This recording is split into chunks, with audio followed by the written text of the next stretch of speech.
നമസ്കാരം. ഹലോ ഡോക്ടറിലേക്ക് മുഴുവൻ പ്രേക്ഷകർക്കും സ്വാഗതം. കാർഡിയാക് ബൈപ്പാസ് സർജറിയെക്കുറിച്ചാണ് ഹലോ ഡോക്ടർ ഇന്ന് സംസാരിക്കുന്നത്. നമുക്കൊപ്പം തിരുവനന്തപുരം നെയ്യാറ്റിങ്കര നിംസ് മെഡിസിറ്റിയിലെ consultant cardiothoracic surgeon doctor Asha Rennis Nayagam ചേരുന്നു. ഡോക്ടർ ഹലോ ഡോക്ടറിലേക്ക് സ്വാഗതം. ഡോക്ടർ, ഹൃദ്രോഗം എങ്ങനെ തടയാം? ജീവിതശൈലിയിൽ ശ്രദ്ധിക്കേണ്ട കാര്യങ്ങൾ എന്തെല്ലാമാണ്?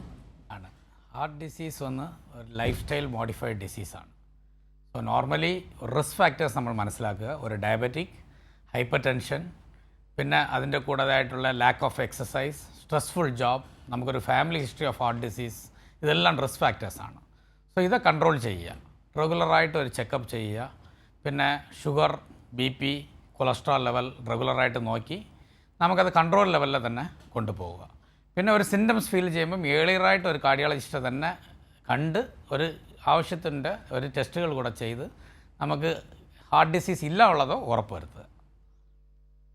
ഡോക്ടർ, അതുപോലെ ഹൃദയാഘാതം വരുന്നതിന് മുൻപ് ശരീരം സാധാരണ നിലയിൽ കാണിക്കുന്ന സൂചനകൾ എന്തെല്ലാമാണ്? എപ്പോൾ ഒരു കാർഡിയക് ഡോക്ടറെ കാണേണ്ടതായുണ്ട്? നോർമലി 2-3 കാര്യങ്ങളാണ് നമ്മൾ ശ്രദ്ധിക്കേണ്ടത്. ഒന്ന് ചെസ്റ്റിലൊരു ഡിസ്കംഫർട്ട്, അപ്പോൾ നെഞ്ചിൽ വരുന്ന ഒരു ബുദ്ധിമുട്ടാണ്. മെയിൻലി അത് നമ്മൾ ഇനിഷ്യലി തുടങ്ങുന്നത് നമ്മളൊരു എക്സേർഷൻ, ഏതെങ്കിലും പടി കയറുന്ന, ജോലി ചെയ്യുന്ന, അല്ലെങ്കിൽ നടക്കുന്ന ആ ടൈമിൽ വരുന്ന ഒരു നെഞ്ചുവേദന. പിന്നെ ഒരു കിതപ്പ്, ഒരു ബ്രീത്തിങ് ഡിഫിക്കൽറ്റി. പടി കയറുമ്പം എനിക്കൊരു ബുദ്ധിമുട്ട് ഫീൽ ആവുന്നുണ്ട്, ജോലി ചെയ്യുമ്പോൾ ഒരു ബുദ്ധിമുട്ട് ഫീൽ ആവുന്നുണ്ട്, ബട്ട് കുറച്ച് നേരം റെസ്റ്റ് എടുക്കുമ്പം അത് മാറുന്നുണ്ട്.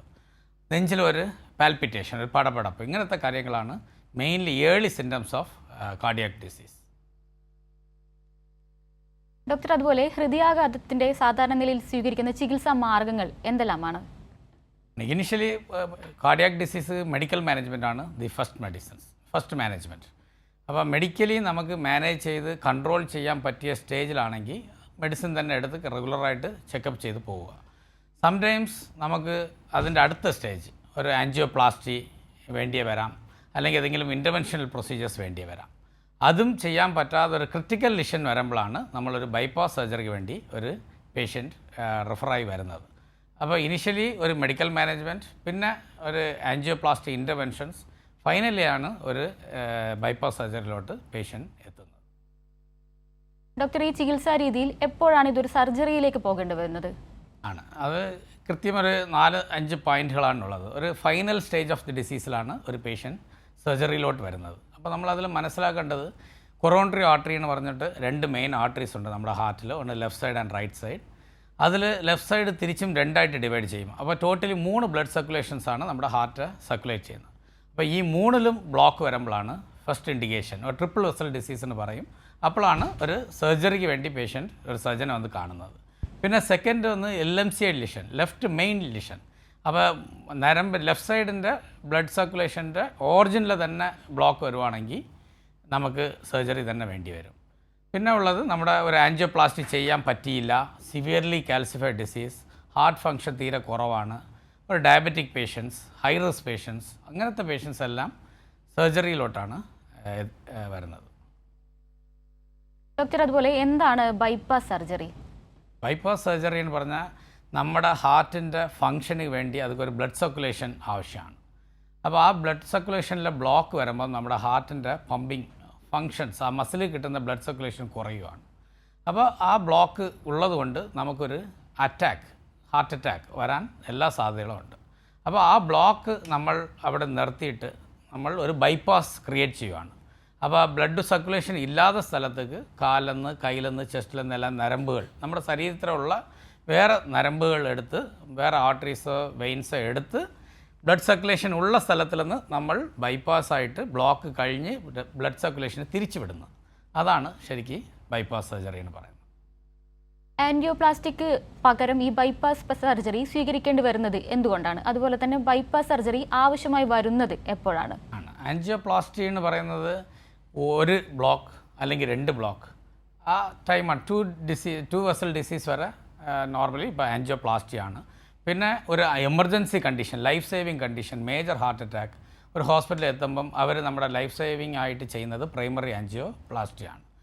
പക്ഷേ നമ്മൾ ആൻജിയോഗ്രാം എടുക്കുന്ന ഹാർട്ടിലുള്ള എല്ലാ നരമ്പുകളും ബ്ലോക്കാണ്, സിവിയർലി കാൽസിഫൈഡ് ആണ്, ഒരു സ്റ്റെൻറ്റ് വയ്ക്കാൻ പറ്റുന്നില്ല, അല്ലെങ്കിൽ നരമ്പുകൾ എല്ലാം തീരെ ചുരുങ്ങിപ്പോയി. പിന്നെ ഒരു ആൻജിയോപ്ലാസ്റ്റി ചെയ്യാൻ പറ്റുന്നില്ല. ക്രിട്ടിക്കൽ ലിഷൻസ് മീൻസ് ഈ LAD LMC എന്ന് പറയുന്ന ബ്ലഡ് വെസൽസിൽ main area origin of the ഏരിയയിൽ ബ്ലഡ് വെസൽസ് ബ്ലോക്ക് വരുമ്പോഴാണ് ഒരു സർജറിയിലോട്ട് എത്തുന്നത്. അവിടെ ആൻജിയോപ്ലാസ്റ്റി ചെയ്യാനും പാടാണ്, ചെയ്തു കഴിഞ്ഞാലും failure rate is also very high. അപ്പോൾ അങ്ങനത്തെ ഇതിലാണ് കാർഡിയാക് സർജറിയിലോട്ട് പേഷ്യൻ്റ് വരുന്നത്.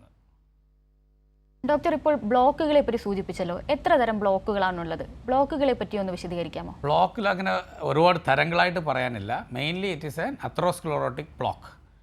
അപ്പോൾ ആ ബ്ലോക്ക് ഡ്യൂ ടു ലൈഫ് നമ്മുടെ കൊളസ്ട്രോൾ ഡെപ്പോസിറ്റായി അതൊരു ബ്ലോക്ക് ആകും. പിന്നെ ആ ബ്ലോക്ക് ഇളകി പോവുകയാണെങ്കിൽ അവിടെ ബ്ലഡ് ക്ലോട്ട്സ് വരും. അപ്പോൾ these all lead to heart attacks. അപ്പോൾ mainly it is cholesterol blocks followed by a clot formation. അതുപോലെ തന്നെ ഡോക്ടർ, ബൈപ്പാസ് സർജറികൾ സാധാരണ വിധത്തിൽ എത്ര തരത്തിലാണുള്ളത്? Bypass surgery initially on pump bypass സർജറിയാണ്. മീൻസ് നമ്മുടെ ഹാർട്ടും ലങ്ങും കംപ്ലീറ്റ്ലി ഫങ്ഷനെ സ്റ്റോപ്പ് ചെയ്ത് ഒരു കാർഡിയോ പൾമണറി ബൈപ്പാസ് മിഷനിലോട്ട് കംപ്ലീറ്റ് ബ്ലഡും ഡൈവേർട്ട് ചെയ്ത് നമ്മുടെ ഹാർട്ട് സ്റ്റോപ്പ് ചെയ്ത് ചെയ്യുന്ന സർജറിയാണ് ഓൺ പമ്പ് സർജറി. മീൻസ് പമ്പിൽ പോയി നമ്മൾ ഹാർട്ട് അറസ്റ്റ് ചെയ്ത് ചെയ്യുവാണ്. രണ്ടാമത്തെ ടൈപ്പാണ് ഇപ്പോൾ റീസെൻ്റ്ലി എല്ലാ ഹോസ്പിറ്റൽസിലും ചെയ്യുന്നത് beating heart surgery, of pump surgery. നമുക്കൊരു ഹാർട്ട് ലങ് മിഷൻ്റെ ആവശ്യം ഇല്ലാതെ തന്നെ ഹാർട്ട് പമ്പിങ് വെച്ച് നിലനിർത്തിയിട്ട് തന്നെ നമുക്ക് ചെയ്തു പോകാൻ പറ്റിയ സർജറിയാണ് means off pump beating heart surgery. Doctor, അതുപോലെ ബൈപ്പാസ് സർജറിക്ക് മുമ്പ് എടുക്കേണ്ട മുൻകരുതലുകൾ എന്തെല്ലാമാണ്? എന്തെല്ലാം കാര്യങ്ങൾ ഇത്തരത്തിൽ ശ്രദ്ധിക്കേണ്ടതുണ്ട്? ഒരു ബൈപ്പാസ് സർജറിക്ക് ഒരു പേഷ്യൻറ്റ് നമുക്ക് സർജൻ്റെ വന്ന് കാണുമ്പം ഫസ്റ്റായിട്ട് നമ്മൾ നോക്കേണ്ടത് പേഷ്യൻറ്റ് ഒരു മേജർ സർജറിക്ക് ഫിറ്റാണോ. Because bypass surgery is a very major surgery. ഒരു സർജറി 6 hours ആവറേജ്ലി ടൈം എടുക്കുന്ന ഒരു സർജറിയാണ്. അപ്പോൾ പലർക്ക് പല ഡിസീസസ് കാണും. അൺകൺട്രോൾ ഡയബറ്റിക് കാണും, റീനൽ കിഡ്നി പ്രോബ്ലംസ് കാണും, സ്ട്രോക്ക് വന്ന ആൾക്കാരായിരിക്കും. അപ്പോൾ അവരെ നമ്മൾ ഫുൾ ചെക്കപ്പ് ചെയ്ത് ഒരു മേജർ സർജറിക്ക് ഫിറ്റാണോ ഉള്ളത് ഫസ്റ്റ് വർക്കപ്പ് ചെയ്യുക. ഫിറ്റില്ലാത്ത ആൾക്കാരെ നമ്മൾ ആ ടൈം കൊടുത്ത് മെഡിക്കൽ മാനേജ്മെൻറ്റിൽ ട്രീറ്റ് ചെയ്ത് അവരെ ഫിറ്റ്നസ്സിലോട്ട് കൊണ്ടുവരിക. ഫിറ്റ്നസ്സിലോട്ട് കൊണ്ടുവന്നിട്ടാണ് നമ്മൾ ഒരു ബൈപ്പാസ് സർജറി ചെയ്യുന്നത്. അപ്പോൾ ഹാർട്ട് ഒരു ECG, എക്കോ, ബാക്കി എക്സ്റേസ്, പിന്നെ അതിൻ്റെ റിലവൻ്റായിട്ടുള്ള CT സ്കാൻസ് ആവശ്യമുള്ള ടെസ്റ്റുകൾ ചെയ്ത് ഫിറ്റ്നസ് ഒരു anaesthesia doctor and A cardiologist ഈ പേഷ്യൻ്റ് സർജറിക്ക് ഫിറ്റായി എന്നുള്ള ഒരു ഉറപ്പ് കിട്ടുന്നവരെ നമ്മൾ മെഡിക്കൽ മാനേജ് ചെയ്താണ് ഈ പേഷ്യൻ്റെ ഒരു സർജറിക്ക് എടുക്കുന്നത്. ഡോക്ടർ, നമ്മോടൊപ്പം ഒരു പ്രേക്ഷകൻ കൂടി ചേരുന്നുണ്ട്. പാലക്കാട് നിന്ന് അബ്ദുളാണ്. അബ്ദുൾ ഡോക്ടറോട് സംസാരിക്കാം. സാർ, എനിക്ക് ഒരു ജന്മനാ ഉള്ളൊരു കംപ്ലൈന്റ് ആണെന്നാണ് പറഞ്ഞത്. എൻ്റെ ഒരു അയോർട്ട വാൽവ് ലീക്കേജ് ആണ്. ഓക്കെ. അപ്പൊ ഞാൻ ഒരു 2005 ഇത് കണ്ടെത്തിയത്. പക്ഷെ അന്ന് മുതൽ ഞാൻ ഒരു 2 വർഷം കൂടുമ്പോൾ എക്കോ ടെസ്റ്റ് ചെയ്ത് പോകുന്നുണ്ടായിരുന്നു. ഓക്കെ. അന്ന് മുതൽ ഞാൻ എക്കോ ടെസ്റ്റ് ചെയ്ത് പോകുന്നുണ്ടായിരുന്നു. ഓക്കെ. അപ്പോൾ ഇത് ബൈപ്പാസിൻ്റെ കൂടെ ഉള്ളതല്ല. ഇത് അയോട്ടിക് വാൽവുലാർ ഡിസീസ്, അതൊരു ഡിഫറെൻറ്റ് ടൈപ്പ് ഓഫ് ഡിസീസാണ്. നമ്മുടെ ഹാർട്ടിൽ 4 വാൽവ് ഉണ്ട്. അതിൽ ഒരു വാൽവാണ് aortic valve. Aortic valve leak ആകുമ്പം അത് ജന്മന വരുന്ന ആ വാൽവിൻ്റെ വീക്ക്നെസ്സാണ്. അപ്പോൾ അത് ഇനിഷ്യലി നമുക്ക് ഒരു സിവിയർ സ്റ്റേജ് എത്തുന്നവരെ മെഡിക്കൽ മാനേജ്മെൻറ്റാണ്. അപ്പോൾ അത് സിവിയർ സ്റ്റേജിൽ എത്തിയാൽ മാത്രമേ ഉള്ളൂ ഒരു valve repair or valve replacement ആവശ്യം അവിടെ വരുന്നത്. അപ്പോൾ തൽക്കാലം നിങ്ങൾ പോകുന്ന ട്രാക്ക് ഓഫ് ട്രീറ്റ്മെൻറ്റ് കറക്റ്റാണ്. കാർഡിയോളജിസ്റ്റെ കണ്ട് മെഡിക്കൽ മാനേജ്മെൻറ്റിൽ തന്നെ പോവുക. ഇപ്പോൾ ഇരിക്കുന്ന ആ പ്രൊലാപ്സ് ആ ലെവലിൽ തന്നെ മെയിൻറ്റെയിൻ ചെയ്ത് പോവുക. അത് ലീക്ക് കൂടുവാണെങ്കിൽ പിന്നെ നമുക്ക് സർജറിയിലോട്ട് പോകേണ്ടി വരാം ഫ്യൂച്ചറിൽ. സിവിയർ AR എന്നുള്ളതാണ് പുതിയ ലാസ്റ്റ് എടുത്തത്. സിവിയർ AR വന്നു കഴിഞ്ഞാൽ പിന്നെ നമുക്ക് സർജറി തന്നെ വാൽവ് റീപ്ലേസ്മെൻറ്റ് തന്നെ ചെയ്യേണ്ടി വരും. Okay, thank U. ഡോക്ടർ, പ്രേക്ഷകന് വ്യക്തമായെന്ന് കരുതുന്നു. ഡോക്ടർ, ഈ ബൈപ്പാസ് സർജറികളിൽ പ്രമേഹം, ഹൈപ്പർ ടെൻഷൻ പോലുള്ള ജീവിതശൈലി രോഗങ്ങൾ ബാധിക്കുമോ? അത്തരക്കാർ സ്വീകരിക്കേണ്ട മുൻകരുതലുകൾ എന്തൊക്കെയാണ്? മെയിൻ റിസ്ക് ഫാക്ടേഴ്സ് ഒരു ഹാർട്ട് ഡിസീസ് മെയിൻ റിസ്ക് ഫാക്ടേഴ്സാണ് നമ്മളിപ്പോൾ പറഞ്ഞ diabetic, hyper tension, cholesterol levels, family history,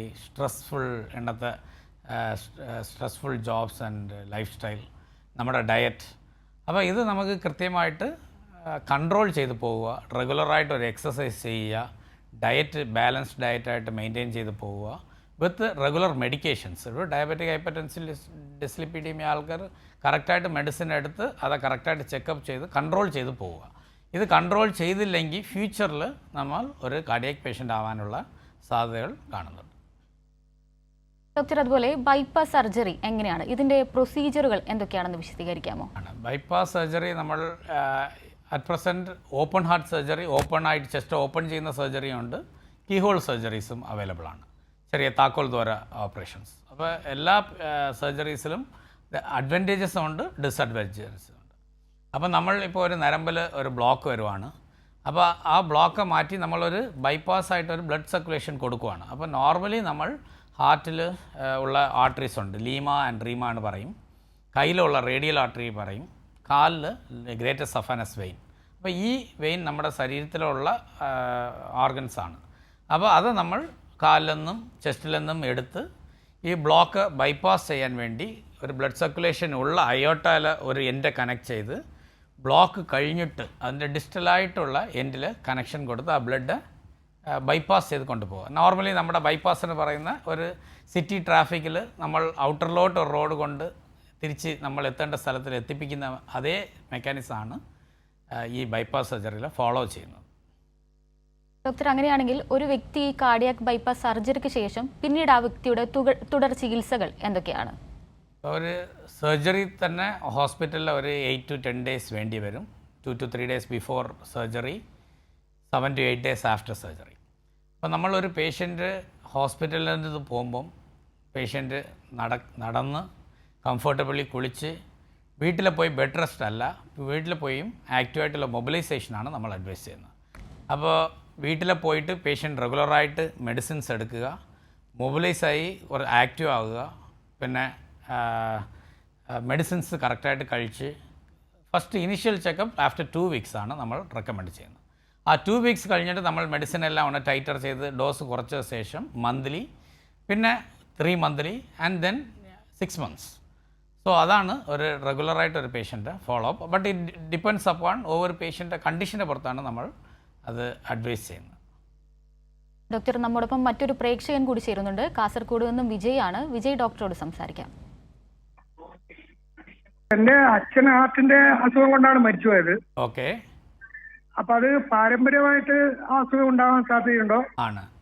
okay. പിന്നെ അതുകൂടാതെ എന്തൊക്കെയാണ് ഇതിന്റെ ലക്ഷണങ്ങൾ? എന്റെ കൈക്ക് ഒരു തരിപ്പൊക്കെ ഉണ്ടായിരുന്നു കിടക്കുന്ന സമയത്ത്. ഓക്കെ. ഇത് ടെൻഷൻ ആവാനുള്ള കാര്യമല്ല, ബട്ട് ഹാർട്ട് ഡിസീസ് ഫാമിലിയലാണ്. അപ്പോൾ നമ്മുടെ പേരൻസ് ഹാർട്ട് ഡിസീസ് ഉണ്ടെങ്കിൽ നമുക്കൊരു 20 to 30% നമുക്ക് ഒരു അസുഖം വരാൻ സാധ്യത ഉണ്ട്. അപ്പോൾ നമ്മൾ അത് വന്ന് ഏർലിയറായിട്ട് തന്നെ ഒരു കാർഡിയോളജിസ്റ്റിനെ കണ്ട് എക്കോ, ECG, TMT ആവശ്യമുണ്ടെങ്കിൽ ഒരു ആൻജിയോ ചെയ്ത് നോക്കേണ്ടതാണ്. അപ്പോൾ ഒരു കാർഡിയോളജിസ്റ്റിനെ കാണുക, ഈ ഫാമിലി ഹിസ്റ്ററി പറയുക, പിന്നെ അതിൻ്റെ കൂടെ ഉള്ള റിസ്ക് ഫാക്ടേഴ്സ് ഉണ്ടെങ്കിൽ അതുകൂടെ മാനേജ് ചെയ്ത് ഫ്രണ്ടിലോട്ട് പോവുക. പ്രേക്ഷകന് വ്യക്തമായെന്ന് കരുതുന്നു ഡോക്ടർ. ഡോക്ടർ, അതുപോലെ ഇത്തരത്തിൽ ഈ ഒരു സർജറി കഴിഞ്ഞ ഒരു വ്യക്തിക്ക് പിന്നീട് സർജറിക്ക് ശേഷം കാർഡിയാക് അറസ്റ്റോ സ്ട്രോക്കോ വരാനുള്ള സാധ്യതകളുണ്ടോ? ഉണ്ടെങ്കിൽ അത് എത്രത്തോളമാണ്? ഒരു കാർഡിയാക് സർജറി വന്ന് it has a 2 to 5% of complication rate. Straight ഫോർവേഡായിട്ട് ഒരു കാർഡിയാക് സർജറി 100% സക്സസ്ഫുൾ സർജറി അല്ല. അപ്പോൾ കോമൺ ആയിട്ട് നമ്മൾ കാണുന്ന കോംപ്ലിക്കേഷൻസ് ആണ് ബ്ലീഡിങ്, ഇൻഫെക്ഷൻസ്. ബിക്കോസ് ബ്ലീഡിങ് നമ്മൾ ഹാർട്ട് ഓപ്പൺ ചെയ്ത് ചെയ്യുന്നതുകൊണ്ട് ബ്ലീഡിങ് സാധ്യതകളാണ് ഫസ്റ്റ് മേജർ കോംപ്ലിക്കേഷൻ.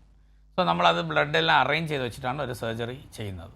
രണ്ടാമത് infection. Most of the patient diabetic ആണ്, അൺകൺട്രോൾ ഡയബറ്റിക് ആണ്. പിന്നെ അത് ഒന്ന് ശരിക്കും കൺട്രോൾ ചെയ്ത് വീണ്ടും ക്ലീനായിട്ട് മെയിൻറ്റെയിൻ ചെയ്ത് പോകുക, അത് അവോയ്ഡ് ചെയ്യാൻ.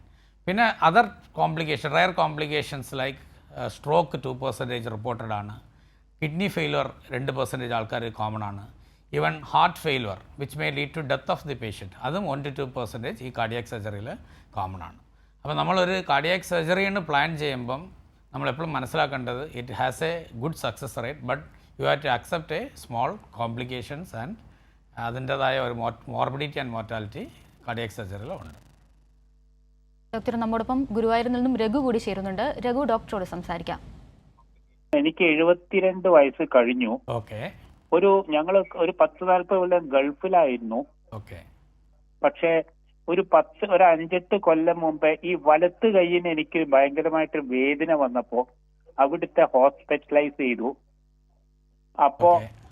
അപ്പോ അവര് ആൻജിയോപ്ലാസ്റ്റിക് ഫാമിലി ഹിസ്റ്ററി ചോദിച്ചിട്ട് എനിക്കൊരു ആൻജിയോപ്ലാസ്റ്റ് സജസ്റ്റ് ചെയ്ത് പ്രകാരം ചെയ്തപ്പോൾ 2 ബ്ലോക്ക് ഉണ്ട് എന്ന് പറഞ്ഞിട്ട് അന്നേരം തന്നെ 2 ബ്ലോക്കിന് ഒരു 8-9 കൊല്ലം മുമ്പത്തെ കാര്യമാണ് പറയുന്നത്.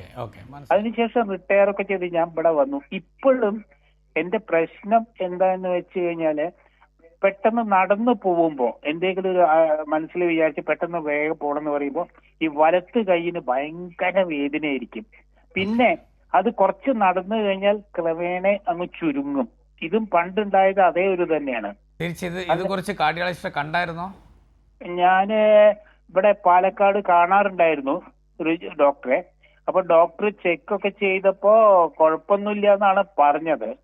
പക്ഷെ എനിക്ക് ഗൾഫിൽ നിന്ന് ഇത് ചെയ്തപ്പോ എന്റെ ബാക്കിയെല്ലാം ശരിയായിരുന്നു. എന്താ പറയാ, സൈക്ലിങ്ങിൽ മാത്രം എനിക്ക് കുറച്ച് വേദന വന്നപ്പോ ഡോക്ടർ സ്റ്റോപ്പ് ചെയ്തിട്ടാണ് എന്നെ കാർഡിയോളജിസ്റ്റിന്റെ അടുത്ത് വിട്ടത്. അപ്പൊ എന്റെ ഈ ഹിസ്റ്ററി ഒക്കെ പറഞ്ഞപ്പോ ഇത് നമ്മൾ മനസ്സിലാക്കേണ്ട കാര്യം, നമ്മളിപ്പോ 8 years ബാക്ക് എന്നാണ് പറയുന്നത്. അപ്പോൾ 8 വർഷത്തിന് മുമ്പ് നമ്മളൊരു ആൻജിയോപ്ലാസ്റ്റി ബ്ലോക്ക് കണ്ട് ആൻജിയോപ്ലാസ്റ്റി ചെയ്ത് അപ്പോൾ തിരിച്ചിപ്പോൾ അതേ സിംറ്റംസ് ആണ് ഫീൽ ചെയ്യുന്നത്. അപ്പോൾ നമുക്ക് ഈ 8 years ഒരു ആൻജിയോപ്ലാസ്റ്റിയിൽ തിരിച്ചൊരു ബ്ലോക്ക് വരാനുള്ള സാധ്യതകൾ ഉണ്ട്. ആൻജിയോപ്ലാസ്റ്റി ഒരു 8 years ആകുമ്പം നമുക്കതിൽ തിരിച്ചും ഒരു ബ്ലോക്ക് വരാം, ഇല്ലെങ്കിൽ പുതിയൊരു ബ്ലോക്ക് നമ്മുടെ ശരീരത്തിൽ വരാം. അപ്പോൾ അത് തിരിച്ചൊരു കാർഡിയോളജിസ്റ്റ് കണ്ട് ആവശ്യമുണ്ടെങ്കിൽ ഒരു ആൻജിയോഗ്രാം എടുത്താലേ നമുക്ക് തിരിച്ചൊരു ബ്ലോക്ക് വന്നിട്ടുള്ളോ അറിയാൻ പറ്റുള്ളൂ. അപ്പൊ ഡോക്ടർ ഈ വലത് വശത്ത് വരുന്ന വലത് പ്രശ്നത്തിലും വരാം. റൈറ്റ് കൊറോണറി ആർട്ടറിയിൽ റൈറ്റ് സൈഡ് ബ്ലഡ് വെസൽസിൽ ഡിസീസ് പ്രശ്നം വരുമ്പോൾ റൈറ്റ് സൈഡ് ചെസ്റ്റ് പെയിൻ വരാം. നോർമലി റൈറ്റ് സൈഡ് അല്ല, ലെഫ്റ്റ് സൈഡാണ് കോമൺലി വരുന്നത്. ബട്ട് സ്റ്റിൽ റൈറ്റ് സൈഡ് വരാൻ പാടില്ലാന്നില്ല. Shoulder pain, simple shoulder pain ആവാം. പക്ഷേ നമുക്ക് പ്രീവിയസ് സിംറ്റംസ് ഇങ്ങനെ ഉള്ളതുകൊണ്ട് ഉറപ്പായിട്ട് അതൊരു നമ്മളൊരു ആൻജിയോപ്ലാസ്റ്റി ചെയ്ത പേഷ്യൻ്റ് ആയതുകൊണ്ട് നമ്മൾ ചെയ്ത ആൻജിയോപ്ലാസ്റ്റി സ്റ്റിൽ ബ്ലോക്ക് ഇല്ലാതെ ഫ്ലോ ആവുന്നുണ്ടോ ഉറപ്പ് വരുത്താനുള്ള സമയമായി. അത് കാർഡിയോളജിസ്റ്റെ കണ്ട് ഒരു ആൻജിയോഗ്രാം കൂടെ ചെയ്ത് നോക്കുക. ഡോക്ടർ, നമ്മോടൊപ്പം മറ്റൊരു പ്രേക്ഷകൻ കൂടി ചേരുന്നുണ്ട്. മുണ്ടക്കയത്ത് നിന്ന് ഷിജു ആണ്. ഷിജു ഡോക്ടറോട് സംസാരിക്കാം. പറഞ്ഞേ. ഞാൻ ഇപ്പോൾ ഒരു 19 ദിവസം ആയതുള്ളൂ ആൻജിയോപ്ലാസ്റ്റി ചെയ്തിട്ട്. ഓക്കെ. അപ്പോൾ ചെയ്തിട്ട് ഇപ്പം ഞാൻ ഒന്നും ചെയ്യുന്നില്ല, ജസ്റ്റ് ഒന്നും. പക്ഷേ എൻ്റെ പ്രശ്നം എന്താണെന്ന് വെച്ചാൽ ഡയബറ്റിക് കൺട്രോൾ. എനിക്ക് ഇതിനു മുമ്പ് ഡയബറ്റിക് ഇല്ലായിരുന്നു. 44 വയസ്സുണ്ട് എനിക്ക്. ഡയബറ്റിക് 20 മില്ലി വെച്ച് രാവിലെയും പിന്നെ വൈകിട്ടും ഇൻസുലിൻ എടുക്കുന്നത്. പക്ഷെ ഡയബറ്റിക് കൺട്രോൾ ആവുന്നില്ല. ഇപ്പം ഇന്ന് ഞാൻ പരിശോധിച്ചപ്പോൾ 359 പിന്നെ ഫാസ്റ്റ് ഭക്ഷണം കഴിച്ചു കഴിഞ്ഞു. ഓക്കെ. അല്ല, ഇത് ഒരു ആൻജിയോപ്ലാസ്റ്റി ചെയ്ത് അൺകൺട്രോൾ ഡയബറ്റിക് ആണെങ്കിൽ തിരിച്ച് ആ സ്റ്റെൻറ്റ് ബ്ലോക്ക് ആവാനുള്ള റിസ്ക് കൂടുതലാണ്. അപ്പോൾ അത് ഡയബറ്റോളജിസ്റ്റെ കണ്ട് ഷുഗർ കൺട്രോൾ ചെയ്തേ പറ്റുള്ളൂ. ഷുഗർ ഒരു കാലം ഒരു നോർമൽ വാല്യൂ അപ്പർ സൈഡ് 140 നമുക്കൊരു കുറച്ച് ഒന്ന് മാർജിൻ വയ്ക്കാം. പക്ഷേ 300 എന്ന് പറയുന്നത് ഇറ്റ്സ് വെരി ഹൈ. അപ്പം നമുക്കൊരു ആൻജിയോപ്ലാസ്റ്റിയിലെ normal expected life 6 to 8 years, 10 years അങ്ങനെയാണ്. പക്ഷേ ഈ ആൻജിയോപ്ലാസ്റ്റി ചെയ്തിട്ട് അൺകൺട്രോൾ ഡയബറ്റിക് ആൾക്കാർക്ക് 3 months അകത്ത് തന്നെ ബ്ലോക്കായി പോകുന്ന ആൾക്കാരുണ്ട്. അപ്പോൾ ഡയബറ്റിക് പേഷ്യൻസ് ആൻജിയോപ്ലാസ്റ്റി ചെയ്തിട്ടുണ്ടെങ്കിൽ ഷുഗർ കൃത്യം കൺട്രോൾ ചെയ്തേ പറ്റുള്ളൂ. കൺട്രോൾ ആവുന്നില്ലെങ്കിൽ ഡയബറ്റോളജിസ്റ്റെ കണ്ട് ഇൻസുലിൻ ആക്കി അത് കൺട്രോൾ ചെയ്യേണ്ടി വരും. അപ്പോൾ അത് ഡയബറ്റോളജിസ്റ്റ് ഇൻസുലിൻ റെസിസ്റ്റൻ്റ് ആയിരിക്കും. അതുകൊണ്ടാണ് അത് ഡയബറ്റോളജിസ്റ്റെ കണ്ട് തന്നെ ഷുഗർ കൺട്രോൾ ചെയ്യുക. 300 ഈസ് വെരി ഹൈ. ആൻജിയോപ്ലാസ്റ്റി നമ്മൾ എക്സ്പെക്ട് ചെയ്യുന്ന ഒരു ലൈഫ് അതിൽ കിട്ടൂല. Restenosis of stent very common ആണ് അൺകൺട്രോൾ ഡയബറ്റിക് ആൾക്കാർ. Okay, thank you. വ്യക്തമാണ് ഡോക്ടർ. ഡോക്ടർ, ബൈപ്പാസ് സർജറിയുടെ പ്രയോജനങ്ങൾ എന്തെല്ലാമാണ്? മെയിൻലി ബൈപ്പാസ് സർജറിൻ്റെ അഡ്വാൻറ്റേജ് എന്ന് പറയുന്നത് പ്രൊലോങ്ഡ് സർവൈവൽ റേറ്റ് ആണ്. Comparing to any medical management or angioplasty, the survival of the patient is long. 1. Second നമ്മൾ റിക്കറൻ്റായിട്ട് വരുന്ന ഒരു insult to the heart, recurrent MI, heart attack തിരിച്ച് വരുന്നത്, തിരിച്ച് ബ്ലോക്ക് വരുന്ന, ബൈപ്പാസ് ചെയ്ത നരമ്പുകളിൽ വരുന്ന ബ്ലോക്കുകൾ, ഇതെല്ലാം comparing to other procedures bypass സർജറിയിൽ കുറച്ചുകൂടെ ലോങ് ആയിട്ടത് വിത്ത്സ്റ്റാൻഡ് ചെയ്യും.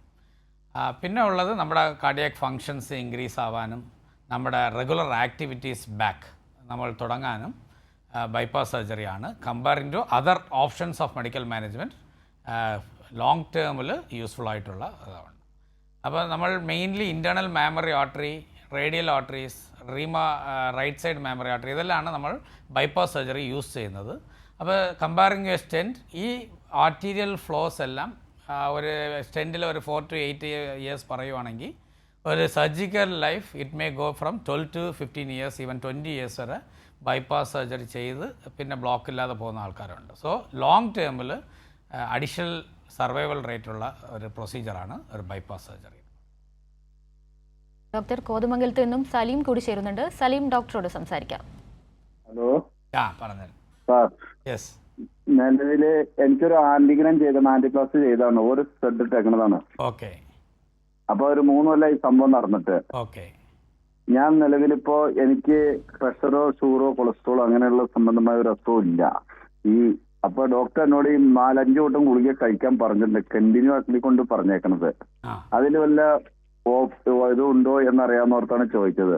അല്ല, നമ്മളൊരു ആൻജിയോപ്ലാസ്റ്റി ആൾറെഡി ചെയ്ത് കഴിഞ്ഞ്, അപ്പോൾ അതൊരു നമ്മുടെ ശരീരത്തിൻ്റെ പുറത്തുള്ള ഒരു ഫോറിൻ ബോഡിയാണ്, ഒരു സ്റ്റെൻറ്റാണ്.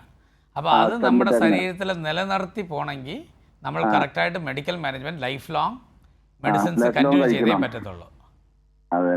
ആണ്, അതിൽ മാറ്റമില്ല. നിങ്ങൾ മരുന്ന് നിർത്തി കഴിഞ്ഞാൽ തിരിച്ചും ഈ സ്റ്റെൻറ്റ് അടഞ്ഞു പോകുന്നു. ആ മരുന്നിലാണ് ആ സ്റ്റെൻറ്റിൻ്റെ പേറ്റൻസി നമ്മൾ നിലനിർത്തി കൊണ്ടുപോകേണ്ടത്. അത് മരുന്ന് കഴിക്കാം, പക്ഷെ ഈ മറ്റുള്ള കൊളസ്ട്രോൾ, ഷുഗർ, ഈ പ്രഷർ ഇങ്ങനെയുള്ളതിനുള്ള അത് ഇല്ല ഉണ്ടെങ്കിൽ അത് ചെക്ക് ചെയ്യുക.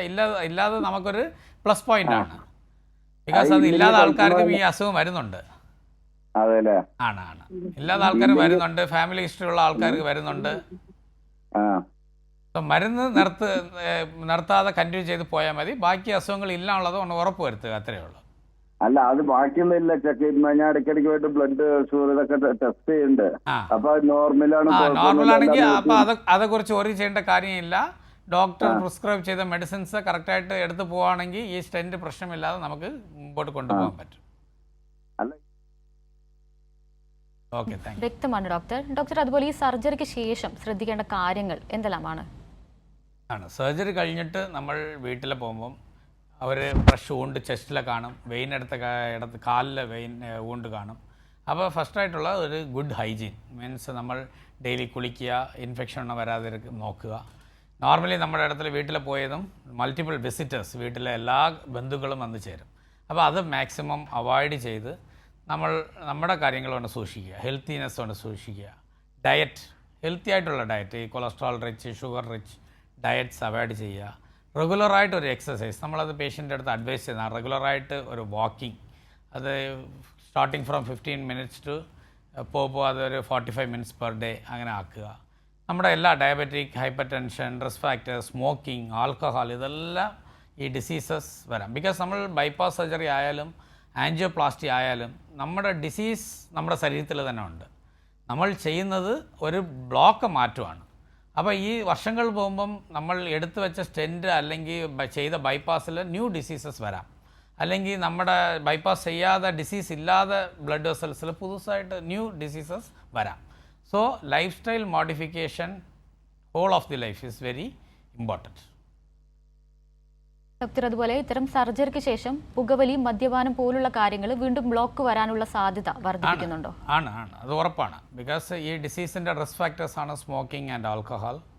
അപ്പോൾ അത് നമ്മൾ മരുന്നെടുത്ത് അത് കൺട്രോൾ ചെയ്തില്ലെങ്കിൽ, നമ്മൾ ഒരു പേഷ്യൻ്റ് ഒരു സർജറി ചെയ്യും മുമ്പ് അല്ലെങ്കിൽ ഒരു ആൻജിയോപ്ലാസ്റ്റി ചെയ്യും മുമ്പ് നമ്മൾ ഫസ്റ്റ് ചോദിക്കുന്നതാണ്, നിങ്ങൾ ആൽക്കഹോളിക് ആയാലും സ്മോക്കിംഗ് ആയാലും ഇന്ന് തൊട്ട് അത് നിർത്താൻ താല്പര്യമുണ്ടോ? അങ്ങനെ ഒരു പേഷ്യൻ്റ് മാത്രമേ നമുക്ക് റിസ്ക് എടുത്ത് ഒരു കാർഡിയാക് സർജറി ചെയ്തു പോകാൻ പറ്റത്തുള്ളൂ. അല്ലെങ്കിൽ നമ്മൾ ബെസ്റ്റായിട്ട് റിസ്ക് എടുത്ത് ചെയ്യും, നമ്മൾ വിചാരിച്ച ഒരു ബെനിഫിറ്റ് കിട്ടില്ല, 2 to 3 years എല്ലാം തിരിച്ച് ബ്ലോക്കായി പോകാൻ ഉള്ള എല്ലാ സാധ്യതകളും. വ്യക്തമാണ് ഡോക്ടർ. കാർഡിയാക് ബൈപ്പാസ് സർജറിയെക്കുറിച്ചാണ് ഹലോ ഡോക്ടർ ഇന്ന് സംസാരിച്ചത്. നമുക്കൊപ്പം തിരുവനന്തപുരം നെയ്യാറ്റിങ്കര നിംസ് മെഡിസിറ്റിയിലെ consultant cardiothoracic surgeon doctor Asher N സ്നേഹമാണ് ചേർന്നത്. ഡോക്ടർ, നന്ദി. Thank you. ഹലോ ഡോക്ടറിന്റെ ഇന്നത്തെ എപ്പിസോഡ് ഇവിടെ അവസാനിക്കുന്നു. നന്ദി.